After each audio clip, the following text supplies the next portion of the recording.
Porque nós somos pecadores e o fato de aceitarmos o Evangelho, de batizarmos, de pertencermos a uma igreja cristã, ainda continuamos pecadores, necessitados do sacrifício feito na cruz.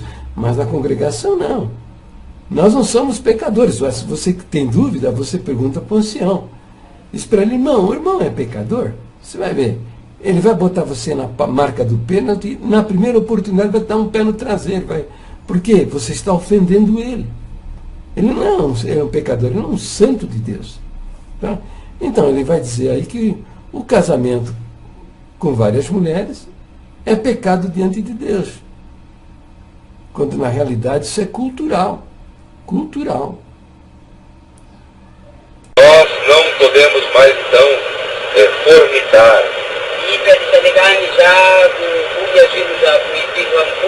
Nós não podemos enganar a esposa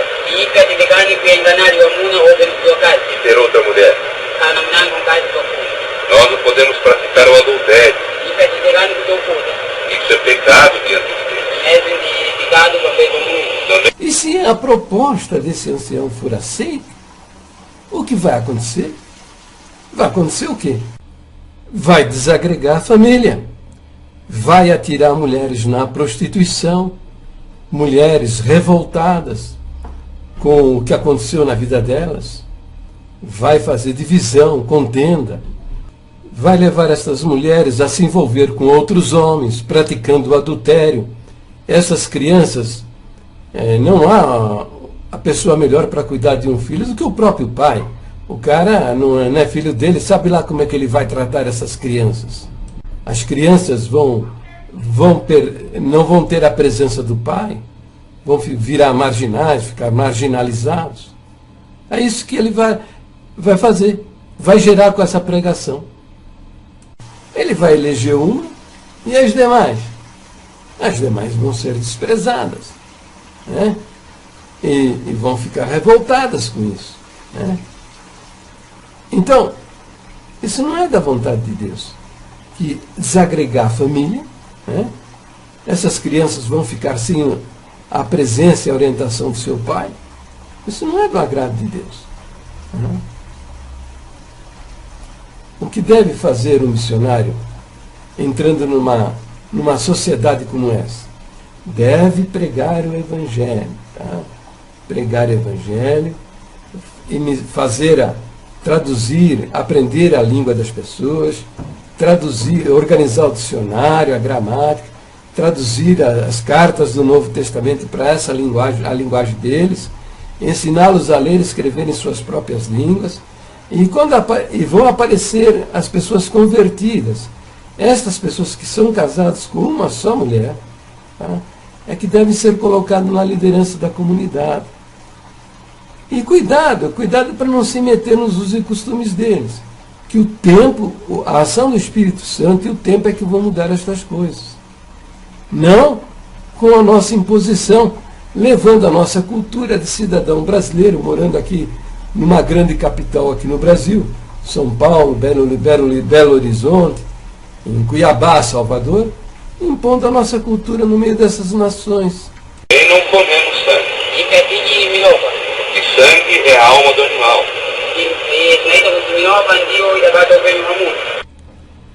Veja aí o absurdo, veja o absurdo. Está tirando famílias, desagregando as famílias, atirando mulheres numa revolta, numa indignação, né? Os filhos destas mulheres numa revolta, numa indignação, porque vão ser separados de seus pais, seu próprio pai. Estas mulheres, provavelmente, porque depois que a mulher conhece o que é um homem, ela não consegue viver sem ele. Essas mulheres vão se envolver com outros homens, vão se atirar na prostituição, no adultério, por aí vai. Mas olha a preocupação dele. Olha a preocupação dele onde está. Está em não comer o sangue. Não comer o sangue. E não comemos sangue. E sangue é a alma do animal. Você pode implantar dentro de uma comunidade cristã, mas isso é secundário, irrelevante no meio, principalmente no seio de uma sociedade indígena onde ninguém sabe absolutamente nada. Não sabe absolutamente nada. E o ensino de Jesus a respeito disso, ele diz que o que contamina um homem não é o que entra pela boca, porque o que entra pela boca é lançado em lugar escuso, é lançado fora. O que contamina um homem é o que procede do coração. Então você comer sangue, deixar de comer sangue, é irrelevante. Mas o ensino desse homem é mortífero. É mortífero. Entendeu? Desagregar a família é uma ofensa. É um absurdo. Não precisa mais ser, não precisamos de outras igrejas. Veja então, novamente, a preocupação dele qual é, né? É exaltar a igreja, tá? E vai vomitar aí um exclusivismo religioso, né? Um fanatismo, né? Excluindo todas as demais comunidades cristãs. Esse é o fanatismo religioso que domina o coração desses homens. Então agora vocês vão conhecer uma igreja. É a última igreja da nossa vida. Daqui, da terra, é ir para o céu. Então, ele diz que a congregação é uma igreja séria. Bom, eu entendo que uma igreja séria é aquela que respeita as suas próprias doutrinas, tá? E vive de acordo com elas. Agora, aí eu ainda entendo que a qualquer momento uma comunidade cristã, uma liderança entenda que as suas doutrinas não são verdadeiras, tá? E que deva implantar mudanças nas crenças, no escopo das doutrinas. Eu entendo que, eu até entendo e aceito que façam isso, mas que venham a público e declarem, tornem isso do conhecimento de todos. Isso é igreja séria. Isso é igreja séria. Tá? Agora, a igreja sem vergonha é que se reúne secretamente, pratica listas secretas de ensinamento dirigidas somente aos ministros, né? Que o cara não pode nem dar a conhecer a sua esposa, os seus filhos, porque se der a conhecer o que eles decidem lá dentro, é expulso da pior maneira. Porque se dissesse, nós mudamos, implantamos essa doutrina, ou mudamos a doutrina, e esse irmão não concordou com isso, e tivemos que sair, e foi tirado do ministério, eu até, tudo bem, beleza, mas eles não dizem nada, deixam em suspenso isso. E a Irmandade fica se perguntar por que fulano não está mais no ministério. Eles não dizem por quê. Eles vão falar, irmão, não mexe com isso, que isso é do diabo, isso é do capeta, tal, não mexe com isso. Então, a ovelha vai ficar pensando que o cara adulterou, é homossexual, é ladrão, vai pensar o pior. Entendeu? E vem aí uma desmoralização muito grande. Então, eu entendo que se uma igreja, por exemplo, eles não creem que a Bíblia é a infalível palavra de Deus. Já desde o ano de 1950, eles não creem na inspiração total das Escrituras. No ano 2000, descobri isso, comecei a bater. Botei na internet, malhando estes homens. Agora é que eles foram botar lá a adulteração que eles fizeram lá no Estatuto em 1995.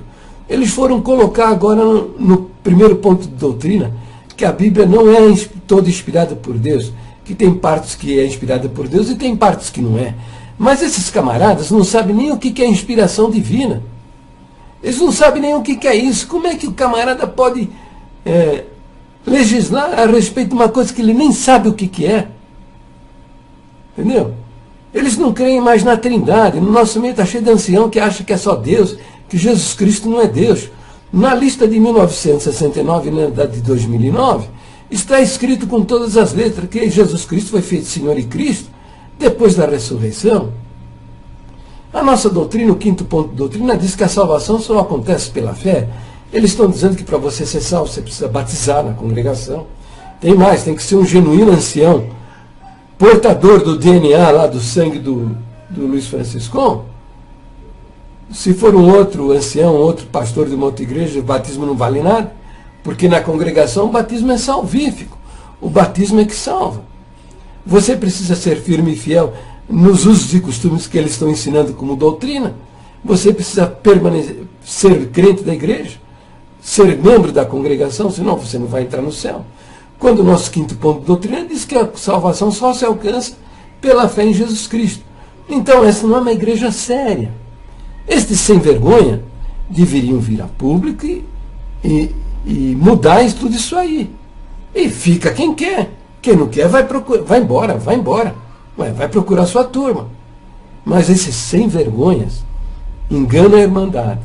Estão enganando o tempo todo, já há 50 anos, 60 anos enganando a Irmandade.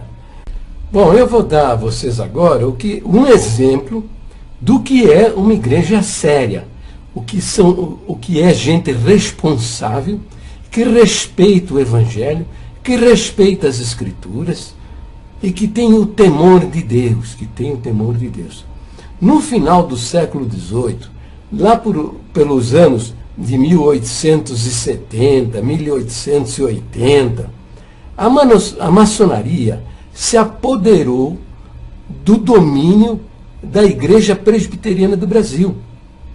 A maçonaria tomou o poder da igreja. Tá? E eles não fizeram isso escondidinho lá entre eles, tal, não. Quem estava na liderança sabia quem era o maçom e quem não era maçom, lá no meio deles. E houve aqueles que não concordaram com a maçonaria no seio da igreja presbiteriana. E entraram lá numa grande discussão.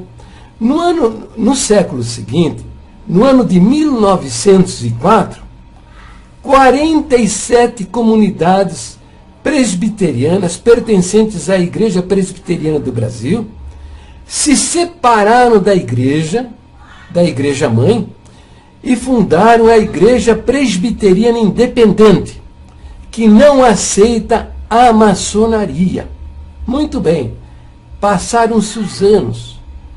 Em 2006, há 7 anos atrás, há 8 anos atrás, o Conselho da Igreja Presbiteriana do Brasil decidiu a respeito da maçonaria e assumiram um grande erro cometido no final do século XVIII, início do século XIX.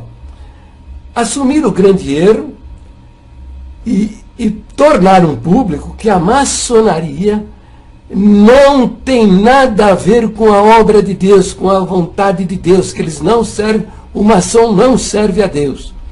Eu vou passar agora aqui as decisões do Conselho da Igreja Presbiteriana do Brasil a respeito da maçonaria, decisão do Conselho no ano de 2006.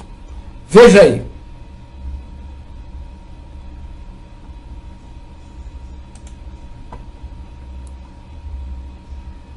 Bom, eu vou parar por aqui, né? Porque... Bom, e tem outra coisa também, eu vou aproveitar, o senhor diz que não, esta é a última igreja da nossa vida. Se for a última igreja da sua vida, você vai parar no inferno, tá? Porque eles não estão pregando salvação. A salvação pela fé. Paulo fala lá aos Efésios, diz assim, que pela graça sois salvos, por meio da fé. Isto não vem de vós, é dom de Deus, não vem das obras para que ninguém se glorie. Em Romanos capítulo 11, versículo 6, ele diz que se a salvação é por graça, já não é por obras. Do contrário, graça já não é mais graça. Então os camaradas estão pregando o evangelho maldito, que é o evangelho da salvação por meio de boas obras, que torna inútil o sacrifício de Jesus Cristo na cruz do Calvário. Então essa igreja não vai levar ninguém para o céu, pelo contrário, estão levando todos para o buraco, para o inferno. Para o vídeo por aqui, depois a gente conversa mais um pouquinho.